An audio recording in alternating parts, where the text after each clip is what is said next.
اور باطنی نجاست سے مراد شرک ہے، جیسا کہ مشرکین نے وہاں پر بت رکھے ہوئے تھے۔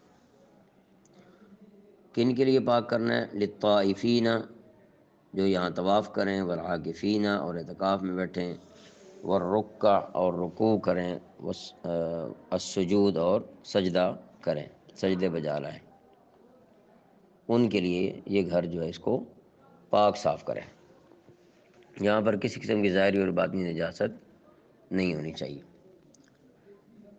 اس سے بیت اللہ شریف کی حرمت بھی ظاہر ہو رہی ہے، اور دیگر مساجد اللہ کے گھر ہیں، ان کا بھی احترام ضروری قرار دیا گیا ہے، ان کی بھی صفائی ستھرائی کا اہتمام کرنا، اس کی ہر مسلمان کو کوشش کرنی چاہیے۔ آج کل یہ رجحان انتہائی کم اور ناپید ہوتا جا رہا ہے کہ مسلمان شوق سے اپنی مساجد کی خدمت کریں، ان کو صاف کریں، اور ان کے اندر روشنی کا انتظام کریں لوگوں کی سہولت کے لیے۔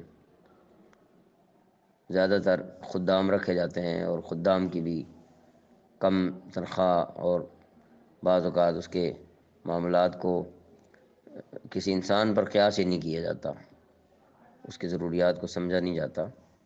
لہذا ہمیں اگر خدام رکھنے کی ضرورت ہو تو یہ ایک الگ مسئلہ ہے، ان کا خیال رکھنا چاہیے۔ یہاں بات یہ ہو رہی ہے کہ مساجد اللہ تعالیٰ کے گھر ہیں، لہذا ان کی دیکھ بھال، ان کی صفائی ستھرائی، یہ ہر مسلمان کو اپنے جذبے کے ساتھ، دینی جذبے کے ساتھ کرنی چاہیے۔